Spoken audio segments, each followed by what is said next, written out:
Hello students, आइए interrogative का part हम पास्ट इंडेफिनिट का कर रहे हैं वॉइस का। और एक और एग्जांपल रह गया था, वहां से हम शुरुआत करेंगे और पास्ट और फ्यूचर आज पास्ट का पार्ट हम आज ही खत्म कर लेते हैं। तो पास्ट इंडेफिनिट टेंस का इंट्रोगेटिव हम थे, एक एग्जांपल हम लिख रहे थे, क्या था वो देख लीजिए। Did Rahul eat the fruits, है ना।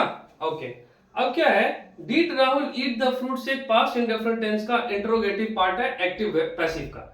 तो ये did Rahul eat the fruits एक एक्टिव वॉइस है, इसको हमको बोला जाएगा चेंज करने के लिए पैसिव वॉइस में। तो कैसे चेंज किया जाएगा, ये कुछ इस तरह से चेंज किया जाएगा, were the fruits eaten by Rahul. वो क्यों, क्योंकि यहां पर हमारा जो ऑब्जेक्ट है ना एक्टिव वॉइस में, ये ऑब्जेक्ट जो है ये प्लूरल सेंस में आ गया। अगर यहां पर फ्रूट होता तो फिर वॉज हो जाता, लेकिन यहां पर फ्रूट्स है तो इसीलिए ये आ गया है वर। तो क्या बन गया, were the fruits eaten by Rahul. समझ में आया। So this is how we change. अब एक्टिव टू पैसिव। अब क्या है, अब एक लास्ट बचा है पास्ट इंडेफिनिट टेंस का, वो कौन सा है, वो आइए हम लोग देखते हैं। वो है बहुत भारी भरकम सा है, वो क्या है, वो है डबल इंट्रोगेटिव। डबल इंट्रोगेटिव का एक्टिव वॉइस और पैसिव वॉइस, है ना। शुरुआत किससे होता है, डबल इंट्रोगेटिव का हमेशा से शुरुआत किससे होता आया है, WH फैमिली से होता आया है। ओके, तो आ गया, sorry, WH family, WH family. तो इसको बनाया कैसे जाएगा, सिंपल है, इसको भी इसी तरह से हम बनाएंगे। एक्टिव वॉइस में मान लीजिए अगर हम लिखते हैं वाई, तो क्या बन गया, why did Rahul eat the fruits, है ना। तो यहां पर पैसिव वॉइस भी इसी से बनेगा, why were the fruits eaten by Rahul, है ना। समझ में कितना मजेदार है ना, एक्टिव टू पैसिव टेंस के हिसाब से सीखना बहुत आसान होता है, इट इज वेरी इजी। देखिए अब इस वाई की जगह पे मान लीजिए मैं हाउ लगा दूं, how did Rahul eat the fruits, तो हो जाएगा how were the fruits eaten by Rahul. This is how we change active to passive voice of past indefinite tense. तो हमने क्या किया, अभी पास्ट इंडेफिनिट टेंस के पार्ट को आपको पढ़ा दिया, ठीक है। अफर्मेटिव भी बता दिया, नेगेटिव भी बता दिया, इंट्रोगेटिव भी बता दिया और डबल इंट्रोगेटिव भी बता दिया। अब क्या करेंगे हम, देख लीजिए, इसके बाद हम करेंगे past continuous. Please take a screenshot if you want.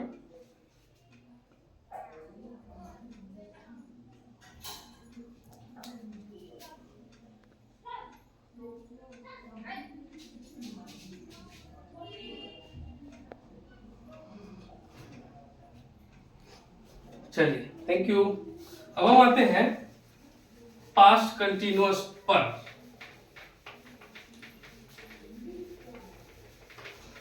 Slowly we will move into past continuous. Now what is past continuous? As we all know very well that past continuous जो है ये past एक time है और continuous एक work है ना। past continuous यानी कि अब तक हम ता था कर रहे थे ना, ता था ती थी ते थे तो थो। अब करेंगे रहा था रही थी रहे थे, है ना। कैसे, वो देखो, मैं पढ़ा रहा था, ये बन गया। प्रेजेंट में क्या था, मैं पढ़ा रहा हूं, अब बन जाएगा मैं पढ़ा रहा था, ठीक है। तो इसका एक्टिव टू पैसिव बनेगा, जैसे कि राम क्रिकेट खेल रहा था, तो हो जाएगा क्रिकेट खेला जा रहा था राम के द्वारा। भाषा एक है, बस बोलने का तरीका बदल दिया जाता है, मीनिंग एक ही हो जाए, भाषा बदलेंगे और मीनिंग वर्ड सिर्फ चेंज हो जाएगा, मीनिंग एक ही रहता है। चलिए, तो किसी भी टेंस को जब हम बनाते हैं तो शुरुआत किससे होता है, अफर्मेटिव से होता है, right. So now what is affirmative, affirmative है पॉजिटिव सेंटेंसेस, तो इसका एक्टिव वॉइस क्या हो जाएगा और पैसिव वॉइस क्या हो जाएगा। देखिए जल्दी से, एक्टिव वॉइस क्या होता है, सब्जेक्ट प्लस इसका हेल्पिंग वर्ब वॉज वर ही रहता है, as we all know very well. फिर क्या होता है, जो कि ये कंटिन्यूअस है तो उसका हेल्पिंग वर्ब में क्या आएगा, वर्ब में क्या आता है, V. Four, that is main verb का फर्स्ट फॉर्म प्लस आईएनजी। फिर क्या लेते हैं, ऑब्जेक्ट। यहां पर हमारा हो गया खत्म, ठीक है ना। Subject plus verb, was verb plus main verb का first form plus object. This is our structure of, this is the structure of active voice of past continuous tense affirmative. इसका पैसिव वॉइस क्या होगा, इसका passive voice बनता है object plus was वर। अब क्या होगा, एकदम प्रेजेंट वाला आएगा।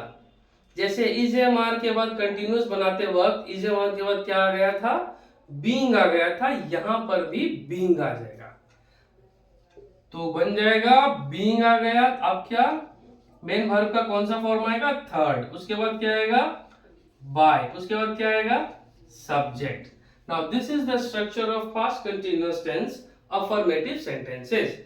देख लीजिए, एक्टिव वॉइस क्या है, subject plus was verb plus main verb का first form plus ING plus object. इसका पैसिव वॉइस क्या है, object plus was verb plus being, being is been added, ठीक है, बीइंग प्लस मेन वर्ब का third form plus by plus subject, ठीक है।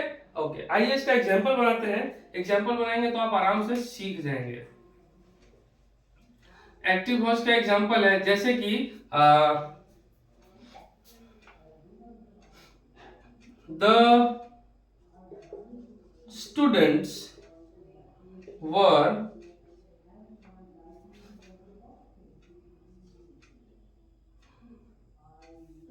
क्या था वो, हाँ, playing video games। Now the students were playing video games। Now इस सेंटेंस को देखोगे तो इस एक्टिव वॉइस में सब्जेक्ट भी सिंगुलर सेंस में आ गया और ऑब्जेक्ट भी सिंगुलर सेंस में आ गया। तो क्या करेंगे, क्या करेंगे, कुछ नहीं करेंगे, हम अपना रूल लगाएंगे, ठीक है। रूल क्या होगा पैसिव वॉइस का, ये देखिए, हमको पता है कि पैसिव वॉइस हमेशा शुरुआत किससे होता है, ऑब्जेक्ट से होता है। तो ऑब्जेक्ट क्या है, वीडियो गेम्स। तो यहां पर वीडियो गेम्स जो है ना, सॉरी, वीडियो गेम्स एक प्लूरल सेंस में आ गया, ठीक है। वीडियो नहीं, वीडियो गेम्स आया है, ठीक है ना। तो वीडियो गेम्स है, अरे कैसे लगता है यार, यस, वीडियो गेम्स। तो हमारा ऑब्जेक्ट हमको पता चल गया कि ये प्लूरल सेंस में है, तो क्या लिखेंगे, video games, video games. So this video games is a singular, माने एक है लेकिन प्लूरल सेंस में आ गया है, तो क्या हो जाएगा, वर लगेगा, है ना। ये वॉज सिंगुलर्स के साथ आता है, वर प्लूरल्स के साथ आता है, यू के साथ आता है, तो क्या हो जाएगा, वीडियो गेम्स वर। अब क्या लेना है, बीइंग, बीइंग हो गया। उसके बाद क्या लेना है, मेन वर्ब का थर्ड फॉर्म। प्ले का थर्ड फॉर्म क्या होता है, प्लेड। बाय, सब्जेक्ट क्या है हमारा, द स्टूडेंट्स, तो क्या हो जाएगा, द स्टूडेंट्स। वीडियो गेम्स, अब देखो क्या हो गया, एक्टिव वॉइस क्या था, the students were playing video games. Passive voice क्या बना, video games were being played by the students, ठीक है। प्लूरल सेंस में था तो वर लग गया, और अगर वीडियो गेम्स की जगह वीडियो गेम होता तो क्या बनता, video game was being played by the students. This is how we change, ठीक है। देख लीजिए, एक और एग्जांपल बनाते हैं, don't worry about that, we will do at least 2 examples to make you understand how the things are going on.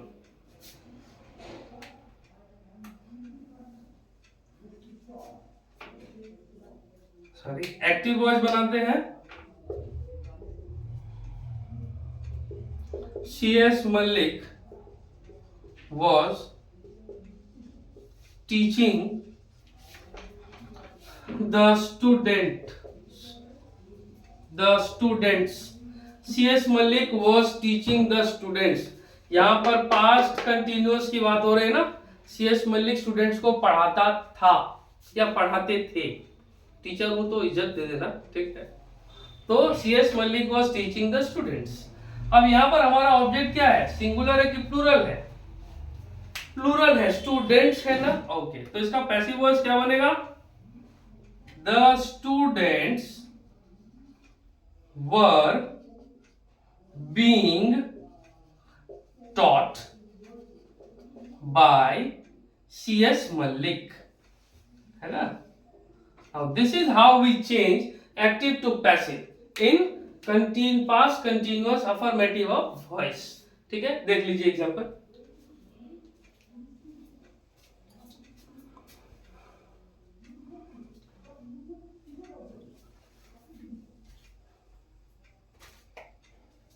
Okay, now let's move on to negative part।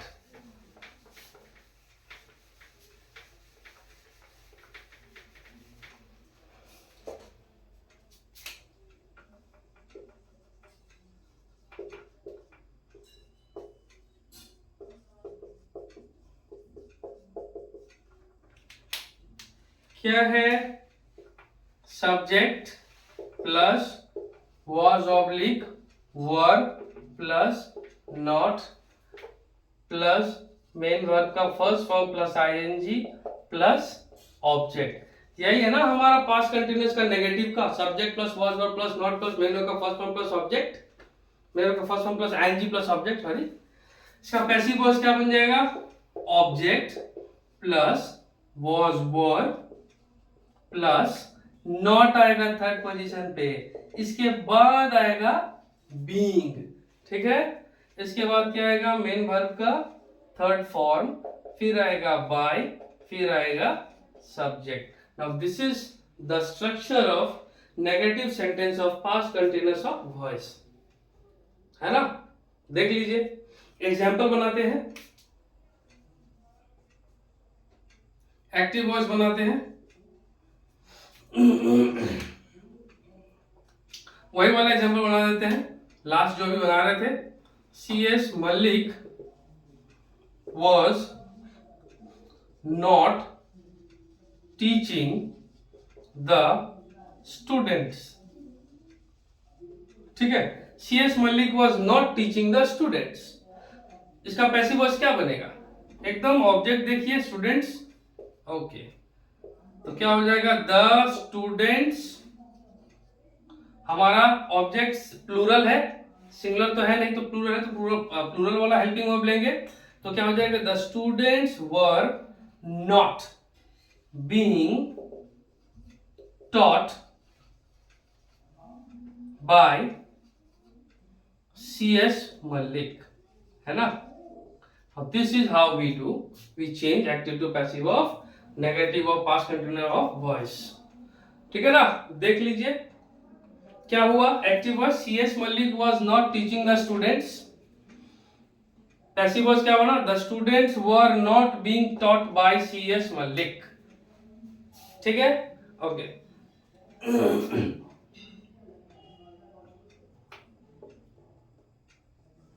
Example देखो, एक और देता हूं मैं।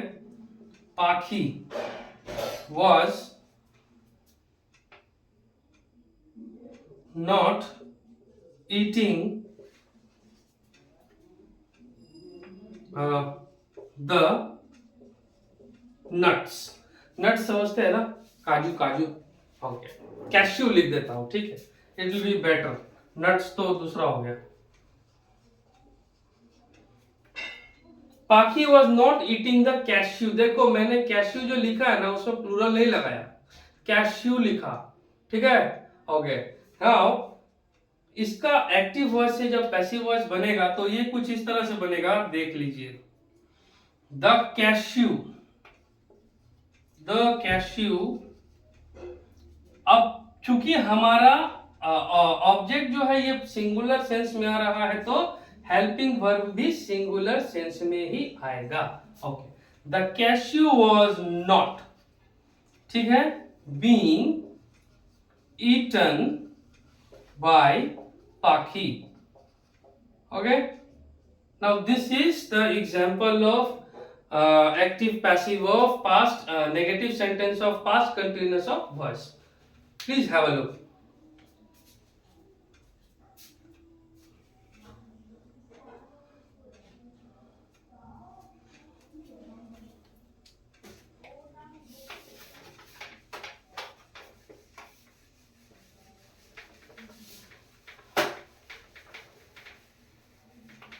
अब हम आते हैं इंट्रोगेटिव पे। इंटेरोगेटिव पे कैसे बनेगा? सिंपल है, सॉरी,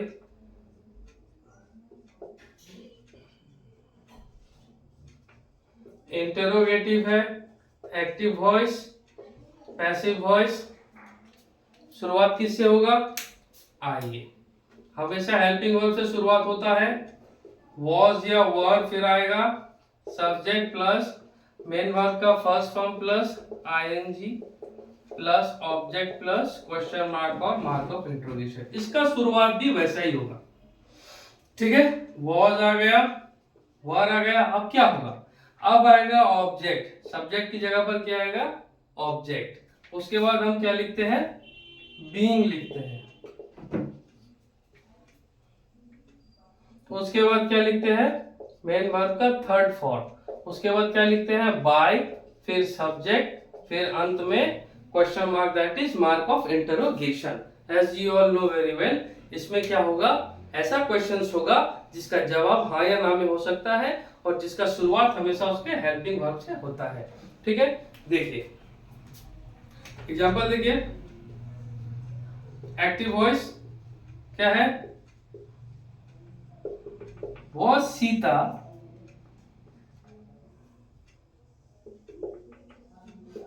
सिंगिंग द सॉन्ग, ठीक है। ये एक एक्टिव वॉइस बना, क्या सीता गाना गा रही थी, ठीक है। अब इसका पैसिव वॉइस क्या बनेगा? पैसिव वॉइस भी हेल्पिंग वर्ब से ही शुरू होगा, क्या? देखो, लेकिन कंसीडर किसको करते हैं? ऑब्जेक्ट को। तो ऑब्जेक्ट हमारा सिंगुलर है, तो क्या हो जाएगा? सिंगुलर के साथ सिंगुलर हेल्पिंग वर्ब लगेगा। वॉज द सॉन्ग, देखो हेल्पिंग वर्ब आ गया, ऑब्जेक्ट आ गया, अब क्या लेना है? Being. Was the song being, V3 of sing is sung, ठीक है। सिंग का V3 होता है संग, V2 संग नहीं होता है, V2 सैंग होता है, SANG सैंग, और V3 क्या होता है? संग। तो क्या हो जाएगा? वॉज द सॉन्ग बीइंग संग, क्या लेना है फिर? बाय, क्या नाम है? सीता, ठीक है।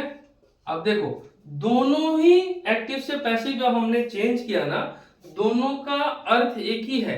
दोनों का अर्थ देखिए, क्या सीता, क्या सीता गाना गा रही थी? क्या गाना गाया जा रहा था सीता के द्वारा? इन दोनों का ही जवाब हाँ या ना में हो सकता है, ठीक है। सो यही हमारा एग्जाम्पल रहा पास्ट कंटिन्यूअस के इंट्रोगेटिव का। एक एग्जाम्पल काफी होता है समझने के लिए, एक और मैं लिखा देता हूं, देखो।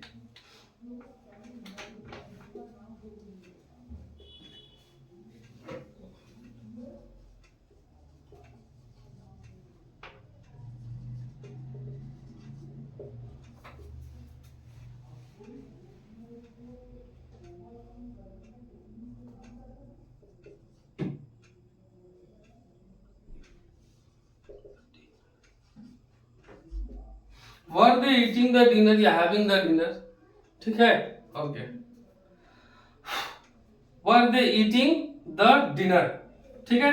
अब देखो, इसका हम क्या बनाते हैं? पैसिव वॉइस बनाते हैं, तो क्या बनेगा? वॉज। क्यों वॉज क्यों लगा? डिनर एक सिंगुलर ऑब्जेक्ट है ना हमारा, तो वॉज द डिनर, ठीक है।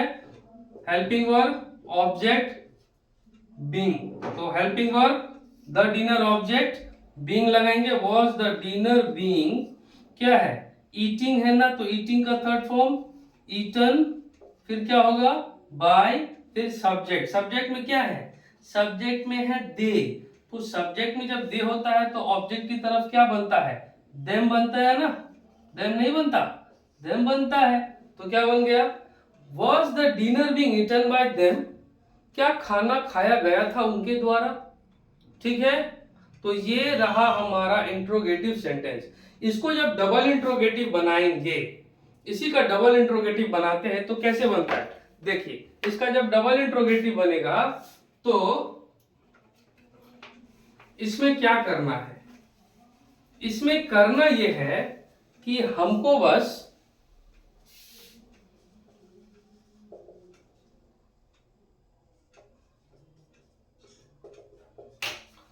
क्या करना है?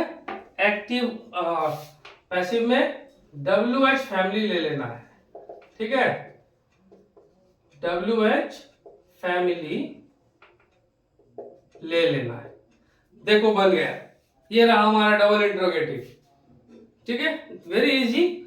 डबल इंट्रोगेटिव कैसे बनेगा, देखो जैसे मैंने यहां पर एक्टिव वॉइस में लिखा why was Sita singing the song, अब इसका पैसिव वॉइस कैसे बनेगा, why was the song being sung by Sita, ठीक है। अब इसका पैसिव वॉइस और एक नीचे वाला का ले लेता हूं, how were they eating the dinner, ठीक है, तो यहां पर क्या बनेगा, how was the dinner being eaten by them, this is the example of double interrogative। उम्मीद है आपको पास्ट कंटिन्यूअस भी समझ में आया होगा। अब एक आखिरी बच्चा है हमारा पास्ट परफेक्ट टेंस, वो भी हम समझेंगे आराम से। तब तक के लिए आप इसको देख लीजिए।